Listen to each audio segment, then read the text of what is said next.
روزانہ ایسے اسلامی واقعات سننے کے لیے ہمارے چینل کو سبسکرائب ضرور کریں۔ دوستوں، اسلام نے طہارت، صفائی اور پاکیزگی پر اس قدر زور دیا ہے کہ کسی دوسرے مذہب میں اس کی مثال نہیں ملتی ہے۔ قرآن مجید سورہ توبہ میں ارشاد ہوا ہے، اور اللہ کو پاکیزگی اختیار کرنے والے ہی پسند ہیں۔ پاکیزگی اختیار کرنا، کپڑے پاک رکھنا اور گندگی سے دور رہنے کے مفہوم میں نجاست سے پاک صاف ستھرے لباس کے ساتھ جسم، عقائد اور اخلاق و اعمال کی پاکیزگی بھی شامل ہے۔ روح کی پاکیزگی کا انحصار بھی انہی باتوں پر ہے، کیونکہ ایک پاکیزہ روح گندے جسم اور ناپاک لباس میں نہیں رہ سکتی۔ رسول اکرم صلی اللہ علیہ وسلم جس معاشرے میں مبعوث ہوئے وہ نظافت و طہارت کے ابتدائی تصور سے بھی عاری تھا۔ آپ صلی اللہ علیہ وسلم نے اپنی ظاہری زندگی میں بھی نظافت اور طہارت کا نہایت اعلیٰ معیار قائم فرمایا، اور امت کو بھی اس کی ایسی مفصل تعلیم دی جو زمانہ حاضر کی ان قوموں کو بھی نصیب نہیں ہے جو مہذب ترین ہونے کا دعویٰ کرتی ہیں۔ اللہ تعالیٰ نے آپ صلی اللہ علیہ وسلم کو جس طرح بے مثال حسن و جمال اور وجاہت و وقار سے نوازا تھا، اسی طرح آپ کی طبع مبارک میں ایسی نظافت اور نفاست و دیت فرمائی تھی کہ کسی دوسرے کو اس کی برابری کرنے کا یار نہ تھا۔ آپ صلی اللہ علیہ وسلم کا فرمان ہے کہ طہارت یعنی پاک صاف رہنا جزو ایمان ہے۔ نظافت پسندی کے حوالے سے سیرت طیبہ کی چند جھلکیاں بیان کرتا ہوں۔ ایک دفعہ رسول اکرم صلی اللہ علیہ وسلم نے ایک شخص کو دیکھا کہ اس کے سر کے بال بکھرے ہوئے ہیں۔ اس طرح بکھرے ہوئے بالوں کے ساتھ انسان وحشی معلوم ہوتا تھا۔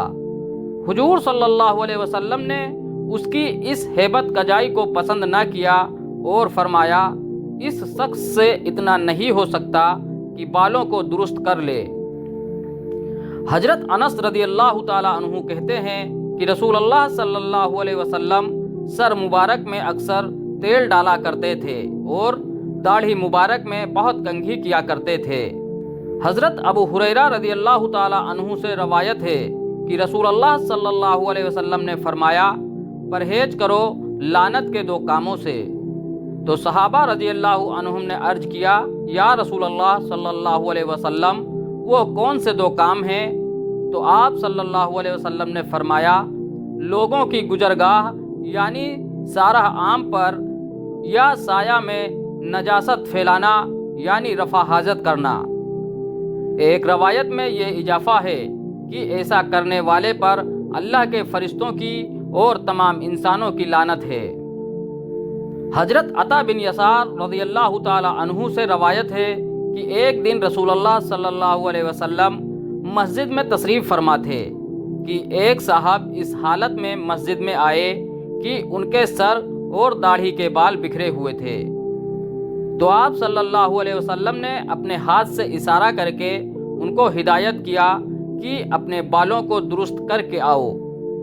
وہ واپس گئے اور بالوں کو درست کر کے دوبارہ حاضر ہوئے۔ تو آپ صلی اللہ علیہ وسلم نے فرمایا، کیا یہ تمہارا سر اور داڑھی کے بالوں کو سنوار کر آنا اس سے بہتر نہیں ہے کہ آدمی کے بال اس طرح بکھرے ہوئے ہوں گویا وہ شیطان ہے۔ حضرت جابر بن عبداللہ رضی اللہ عنہما سے روایت ہے کہ ایک دن رسول اللہ صلی اللہ علیہ وسلم مسجد میں تشریف لائے تو دیکھا کہ دیوار پر ایک جگہ بلغم لگا ہوا ہے۔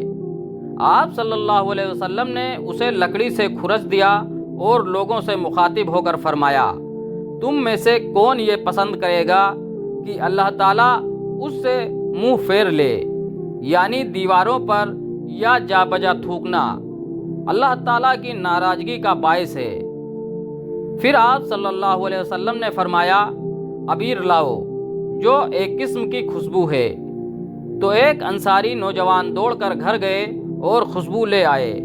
حضور صلی اللہ علیہ وسلم نے یہ خوشبو لکڑی کے سرے پر لگائی اور جس جگہ سے بلغم کو کھرچا تھا وہاں لگا دی۔ ایک اور روایت میں ہے کہ رسول اللہ صلی اللہ علیہ وسلم نے ایک دفعہ مسجد کی دیواروں پر جا بجا تھوک کے دھبے دیکھے۔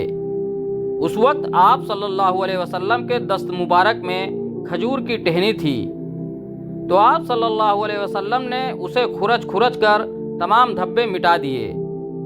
پھر لوگوں سے مخاطب ہو کر غصے کے لہجے میں فرمایا، کیا تم پسند کرتے ہو کہ کوئی شخص تمہارے سامنے آ کر تمہارے منہ پر تھوک دے؟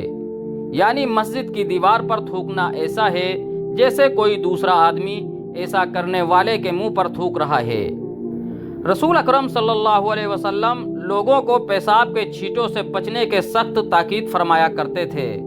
ایک دفعہ صحابہ اکرام کے ساتھ کہیں تشریف لے جا رہے تھے کہ راستے میں 2 قبریں نظر آئیں، تو آپ صلی اللہ علیہ وسلم نے فرمایا، ان میں سے ایک قبر میں مدفون شخص پر اس لیے عذاب ہو رہا ہے کہ وہ اپنے کپڑوں کو پیشاب سے محفوظ نہیں رکھتا تھا۔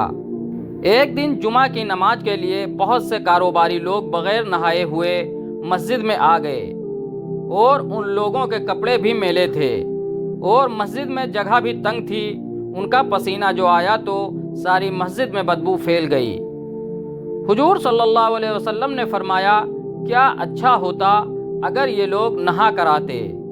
حضور صلی اللہ علیہ وسلم نے ایک صاحب کو ایک مسجد میں امام نماز مقرر فرمایا، تو حضور صلی اللہ علیہ وسلم نے ایک دفعہ دیکھا یا آپ کو کسی نے بتایا کہ انہوں نے نماز پڑھاتے ہوئے مسجد کی دیوار پر قبلہ رخ ہو کر تھوک دیا، تو حضور صلی اللہ علیہ وسلم نے ان کی اس حرکت کو سخت ناپسند کیا اور حکم دیا کہ اب یہ شخص نماز نہ پڑھائے، یعنی ان کو منصب امامت سے معزول فرما دیا۔ ان صاحب نے رسول اللہ صلی اللہ علیہ وسلم کی خدمت میں حاضر ہو کر عرض کیا، یا رسول اللہ صلی اللہ علیہ وسلم، کیا آپ نے حکم دیا ہے کہ میں اب نماز نہ پڑھاؤں؟ تو آپ صلی اللہ علیہ وسلم نے فرمایا، ہاں، اس لیے کہ تم نے اللہ اور اس کے رسول کو اذیت دی۔ دوستوں، آپ صلی اللہ علیہ وسلم نے غسل، وضو اور پاکیزگی کو تو طہارت اور عبادت کا لازمی قرار دیا ہے۔ آپ صلی اللہ علیہ وسلم نے دانتوں کی صفائی پر بھی بے حد زور دیا ہے۔